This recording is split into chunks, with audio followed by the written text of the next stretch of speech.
After watching the news these days, it's hard not to wonder, are we approaching a turning point? From global political upheaval to unprecedented natural disasters, it feels like big changes are on the horizon. But what if all this chaos isn't random? What if it's leading up to something, or more precisely, someone, a figure so evil, he makes history's worst villains look like amateurs. Today, we're diving into the book of Revelation to discuss a character you've likely heard of but might not fully understand, the Antichrist. He isn't just a one-named villain. This character has 25 different titles, each darker than the last. Names like the Man of Sin and the Lawless One are designed to give us an idea of how evil he really is. Imagine taking the worst people in history, like Hitler, Stalin, and Mao Zedong, and combining them. Even then, you'd fall short of understanding how terrible this guy is. He's set to take over the world, and people will have no choice but to follow him if they want to keep living their lives as usual. So as we watch current events unfold, let's ask ourselves, are we inching closer to the emergence of this infamous figure? In this video, we'll decode the theories, examine the signs, and delve into whether the age of the Antichrist is truly upon us. The Antichrist, according to some interpretations of the Bible, will start his rise to power in Europe. He first takes control of 3 nations and then extends his reach over the entire European coalition. Eventually, he gains global control. One way he manages this is by introducing the mark of the beast, a sort of license that people need to buy or sell anything. To get this mark,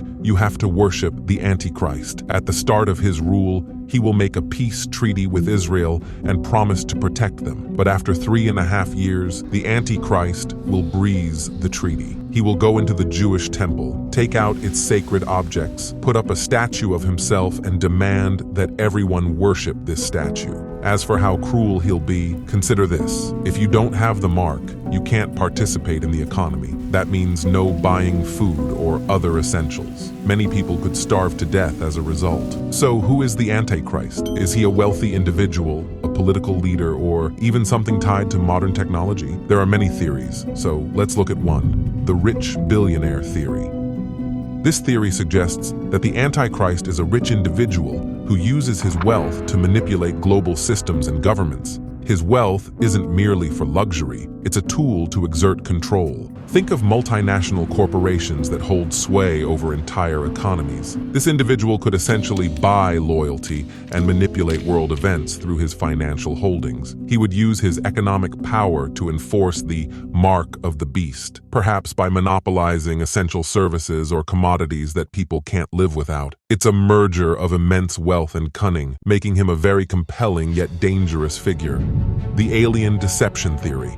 This out-of-the-box theory says the Antichrist will present himself as an alien from another planet. Imagine a world already captivated by the possibility of extraterrestrial life. Suddenly, an alien arrives, claiming benevolent intentions and offering advanced technologies that could solve Earth's most pressing problems, like climate change or disease. In this theory, the Antichrist capitalizes on mankind's fascination and hopes regarding alien life. He may even perform miracles that could easily be perceived as advanced alien technology. It's a perfect storm for worldwide deception, leading people to abandon their previous beliefs in awe of this otherworldly figure. The political leader theory. The political leader who turns out to be the Antichrist is charismatic and universally appealing. He rises to power quickly, often in unstable times when people are desperate for leadership. Think of someone who can rally disparate groups together under a banner of peace and unity. This leader might use diplomatic prowess to secure a peace treaty with Israel, only to break it midway as per the prophecy.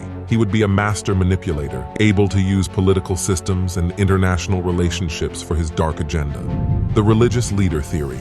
The religious leader theory posits an individual who is deeply integrated into religious institutions, perhaps even leading a significant religious movement. Unlike genuine spiritual leaders, this figure utilizes counterfeit miracles and signs to deceive. His influence would not be limited to one religious group, but would extend to various faiths and denominations. This leader might advocate for a unified global faith that blurs doctrinal lines, further leading people away from true spiritual paths.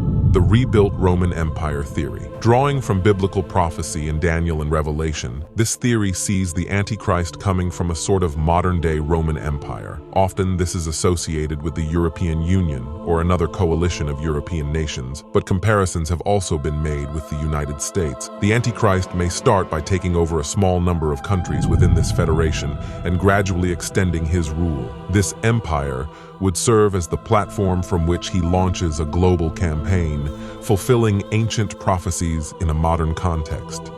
Apostate church leader theory. This theory says the Antichrist will emerge from within the Christian community itself. Such an individual would be intimately familiar with Christian doctrine, but would deviate from essential teachings. His heresies would be couched in language that sounds orthodox, deceiving even the elect, as forewarned in the Bible. This person would create division in the church, drawing away a large following of people who think they are maintaining their faith when they are actually being led astray.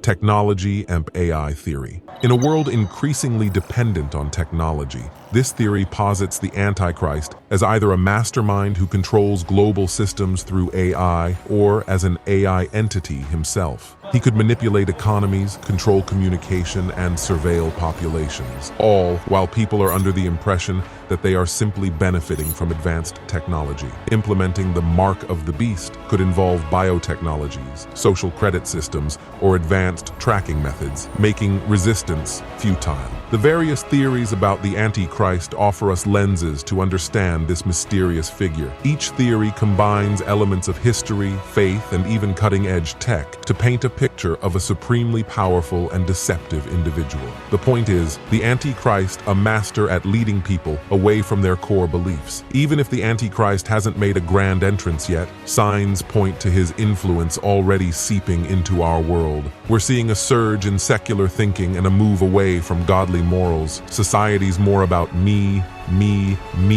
than us. This is a red flag because Jesus taught love and selflessness, not self-obsession. According to the Bible, the Antichrist's influence is already in play, and that's not just some ancient text talking. It's pretty evident today. For instance, Bibles were once a staple in US classrooms and British hotels. Not anymore. This shows a declining respect for religious teachings and indicates that the stage is set for the Antichrist's debut. The world doesn't need a major shakeup for the Antichrist to arrive. It's already primed for him. Our move away from fearing God globally is a billboard screaming that we're steering towards the very scenario Jesus warned us about. That's why it's important for us to stay alert, spot the signs, and hold tight to our faith.